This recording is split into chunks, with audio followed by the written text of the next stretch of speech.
नमस्कार दोस्तों, ज्योतिष का सफर में नरेश गांधी का सादर प्रणाम। यह हमारा 211वां एपिसोड है जिसका नाम है 12 नवमास लग्न का फल। जन्म कुंडली में एक लग्न 2 घंटे का होता है, जबकि नवमास कुंडली में एक लग्न 13 मिनट के आसपास का होता है और हर 13 मिनट के बाद लग्न बदल जाता है। बिना नवमास कुंडली के सिर्फ जन्म कुंडली से भविष्य कथन करना ये आधा अधूरा भविष्य कथन होगा। ठीक उसी तरह जिस तरह किसी स्त्री और पुरुष की जिंदगी एक दूसरे के बिना आधी अधूरी होती है। कभी कभी चंद्र हमें आधी रात को आकाश में आधा ही दिखाई देता है, जबकि पूनम का चंद्र पूरा होता है। उसमें चांदनी और ठंडक ज्यादा होती है। वह आधे चंद्र में नहीं होती।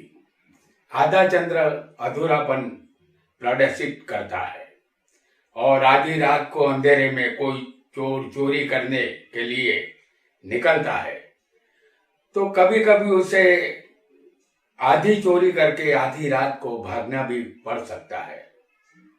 अपनी जान बचाने के लिए कभी कभी किसी को भागना पड़ सकता है। आधा सिर दर्द करने की फरियाद कभी किसी किसी को रहती है। इसे माइग्रेन का दर्द कहते हैं। कोई भी डॉक्टर किसी मरीज का आधा ऑपरेशन नहीं कर सकता। उसे वह ऑपरेशन एक ही समय में पूरा करना पड़ता है। कोई भी बालक इस दुनिया में 9 मास अपनी माता के घर में बिता कर आता है, वह तंदुरुस्त होता है। जो आधा अधूरा मास बिताकर जन्म लेता है वो बालक शारीरिक तौर पर कमजोर होता है। इसी तरह सिर्फ जन्म कुंडली से भविष्य कथन करेंगे तो वह आधा ही होगा।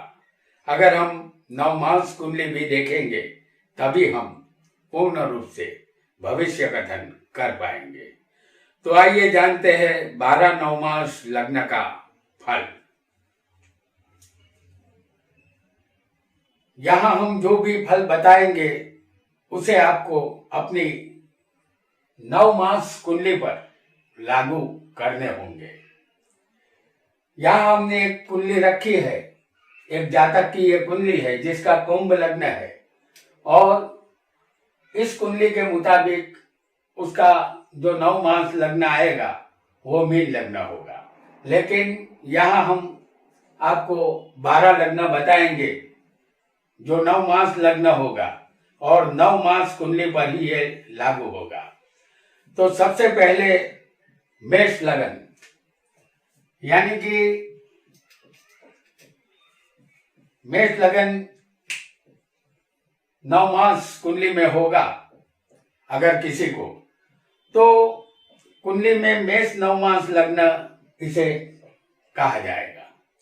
तो जातक के शरीर पर मंगल का प्रभाव होगा। जातक साहसिक और हिम्मत वाला, अल्पमति का होता है। पित्त प्रकृति होती है। चमड़े संबंधित रोग से जातक परेशान रहता है। वह घातकी स्वभाव का, चोर वृत्ति रखने वाला, कमजोर और कामी होता है। विषय वासना में लिप्त रहने वाला होता है। इस जातक को 50वां और 65वां वर्ष उसके लिए घातक रहता है। और अगर यहाँ किसी का वृषभ लग्न होगा, जैसे हम यहाँ आपको दिखा रहे हैं वृषभ लग्न, तो वृषभ लग्न यहाँ 9 मास में होगा तो जातक को लग्जरियस और वैभवी जीवन मिलता है। जातक कला क्षेत्र और संगीत में रुचि लेने वाला होता है।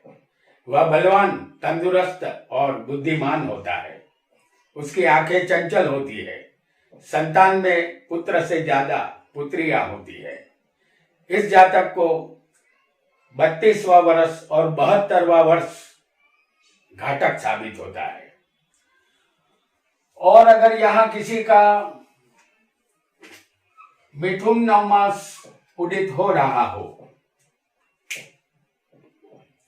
नवमास कुंडली में, तो जातक चालाक, बुद्धिशाली और विनयशील होता है। व्यापार से उसे लाभ होता है। जातक प्रभावशाली व्यक्तित्व का होता है। जातक भोगी होता है, लेकिन स्त्री का सुख यहाँ नहीं मिलता। इस जातक को 40 और 65वां साल घातक होगा। और अगर यहाँ किसी का नवमास लग्न कर्क राशि का होगा, ये कर्क नवमास लग्न है, तो जातक अपना हर कार्य तेजी से करने वाला होता है। वह विदेश बसने वाले अपने रिश्तेदारों का हित चाहने वाला होता है। जातक बहुत ही धनवान होता है, लेकिन स्वभाव से क्रोधी होता है। ऐसे जातक से वफादारी की उम्मीद कम ही करनी चाहिए। इस जातक को 72वां और 80वां साल घातक साबित होगा। और अगर यहाँ इस नवमास कुंडली में किसी का से नवमास लग्न हो, तो जातक अहंकारी, अभिमानी और अपनी मन मर्जी मुताबिक अन्य से वर्ताव करने वाला होता है। जातक बहुत ही बलशाली होता है। जातक एकांत प्रिय और दुखी लग्न जीवन वाला होता है। जातक का 60वां और 82वां वर्ष घातक होता है। और अगर यहाँ किसी का कन्या लग्न नवमास होगा, तो जातक का बचपन सुख रूप बीतता है। वह हर काम को सलीके से और बेहतरीन तरीके से करने वाला होगा। वह दान देने वाला, दयावान और दूसरों पर उपकार करने वाला होता है। जातक यहाँ कलाकार, शिल्प कला या पेंटिंग में रुचि लेने वाला भी होता है। उसका 50वां और 60वां साल घातक होता है। और अगर यहाँ किसी का तुला नवमास लग्न हो, तो जातक न्याय प्रिय स्वभाव का होता है। वो कंजूस और कम पैसे खर्च करने की आदत वाला भी होता है। संतान कम होंगे और धन भी कम होगा। जातक को अपने भाइयों से अनबन रहेगी। जातक गाहे बगा है, अपना घर बदलता रहता है। उसकी जिंदगी में 54 या 74वां साल घातक होता है। और अगर यहाँ किसी का वृश्चिक लग्न हो, वृश्चिक नवमास लग्न हो, तो जातक में उतावलापन होता है। उसका स्वभाव झगड़ालू और क्रोधी होता है। उसके बड़े बुजुर्ग रिश्तेदार कम होते हैं, लेकिन उसके अंदर एक ठंडा घातकीपन होता है। उसकी आंखें कमजोर होती है। उसका 55वां और 70वां साल घातक साबित होता है। और अगर किसी का यहाँ पर धनु लग्न का नवमास उदित हो रहा हो, तो जातक थोड़ा आलसी स्वभाव का होता है। यह जातक कमाल का असंतोषी होता है। उसके पास स्व उपार्जित धन ही आता है। जातक के लिए 44वां और 72वां साल घातक रहेगा। और अगर यहाँ पर किसी का मकर लग्न नवमास हो, तो जातक चंचल स्वभाव का, दयाहीन और घातकी होता है। यह घात लगाकर शिकार करने में माहिर होता है। अगर ये जातक व्यापारी बनता है तो ठग कला में माहिर होता है। दूसरों को ये जातक दुश्मन जैसा लगता है। उसके लिए 54वां और 68वां साल घातक होता है। और यहाँ अगर किसी का कुंभ लग्न हो, नवमास कुंभ लग्न का जो उदित हो रहा हो जिसकी कुंडली में, तो जातक दयाहीन, कमजोर शरीर वाला होता है। उसका स्वभाव रहस्यमय होता है। उसे पहचानना मुश्किल होता है। ये षड्यंत्रकारी होता है। उसके पास गजब की धीरज होती है। वह अपने कार्य को धीमी गति से करने वाला होता है। उसके लिए 32वां और 61वां साल घातक साबित होता है।